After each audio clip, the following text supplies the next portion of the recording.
উম্মতির জন্য শাফাত, শেষ দিনের মহান আশ্বাস। একসময় আল্লাহর রসুল মোহাম্মদ সাল্লাল্লাহু আলাইহি ওয়াসাল্লাম তার সাহাবীদের কিয়ামতের দিনের এক ভয়াবহ দৃশ্যের বর্ণনা দিচ্ছিলেন, যখন মানুষ চরম বিপদে পড়বে এবং অসহায় হয়ে আল্লাহর সামনে দাঁড়াবে। নাফসি নাফসি। রসুলুল্লাহ সাল্লাল্লাহু আলাইহি ওয়াসাল্লাম বললেন, কিয়ামতের দিন যখন কঠিন বিচারের মুহূর্ত আসবে, তখন সেই ভয়াবহতা দেখে সকল নবী ও রাসূলগণও ভীত সন্ত্রস্ত হয়ে যাবেন।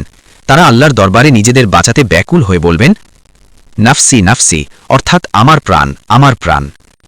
সকলের মুখে থাকবে নিজেদের মুক্তির জন্য আকুতি। কিন্তু সেই চরম সংকটের দিনে মানবজাতির মুক্তির জন্য এক ভিন্ন কণ্ঠস্বর শোনা যাবে, উম্মতি উম্মতি। নবীজি সাল্লাল্লাহু আলাইহি ওয়াসাল্লাম বললেন, সেই ভয়াবহ দিনেও আমি আমার উম্মতের কথা ভুলব না। আমি তখন বলব, উম্মতি উম্মতি, অর্থাৎ হে আল্লাহ, আমার উম্মতকে বাঁচান। ফেরেশতারা যখন আমাকে জিজ্ঞেস করবে, হে মোহাম্মদ, আপনি কাকে খুঁজছেন? আমি বলব, যে ব্যক্তি অন্তরে সামান্যতম ঈমান নিয়েও আমাকে মানত, আমি তাকে খুঁজছি। ঈমানের কণিকায় মুক্তি। এরপর আল্লাহ তাআলা সেই মহান শাফাতের অনুমতি দেবেন। আল্লাহ বলবেন, হে মোহাম্মদ, যান এবং যার হৃদয়ে এক কণিকামাত্র ঈমান আছে তাকেও জাহান্নাম থেকে বের করে আনুন। রসুলুল্লাহ সাল্লাল্লাহু আলাইহি ওয়াসাল্লাম আবার ফিরে গিয়ে সেই সব লোকদেরও বের করে আনবেন।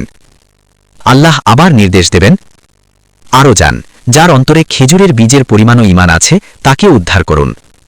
নবীজি আবারও শাফাআত করবেন।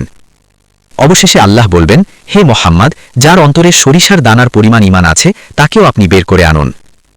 তখন নবীজি তার কুদরত দেখে কৃতজ্ঞ চিত্তে বলবেন, হে আমার প্রতিপালক, যথেষ্ট। তখন আল্লাহ তাআলা সেই শাফাত কবুল করে বলবেন, আজ তোমার সুপারিশ গ্রহণ করা হল, তোমার উম্মতের প্রতি আমার রহমত সীমাহীন। এইভাবে নবীজির সীমাহীন ভালোবাসা এবং আল্লাহর দয়ার মাধ্যমেই সর্বনিম্ন ঈমান নিয়েও বহু উম্মত কঠিন বিপদ থেকে মুক্তি লাভ করবে। শিক্ষা। নবীজি সাল্লাল্লাহু আলাইহি ওয়াসাল্লামের উম্মতের প্রতি ভালোবাসা চিরস্থায়ী। কিয়ামতের দিনে সামান্যতম ঈমানের অস্তিত্ব আল্লাহর রহমত ও নবীজির শাফাতের মাধ্যমে মুক্তির কারণ হতে পারে। আমাদের উচিত সবসময় ঈমানকে সতেজ রাখা।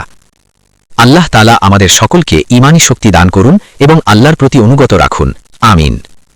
উম্মতের জন্য শাফাতের মহান আশ্বাস সহিহ হাদিসে বহু জায়গায় বর্ণিত আছে, বিশেষ করে ইমাম বুখারীর হাদিস, হাদিস নম্বর 6305।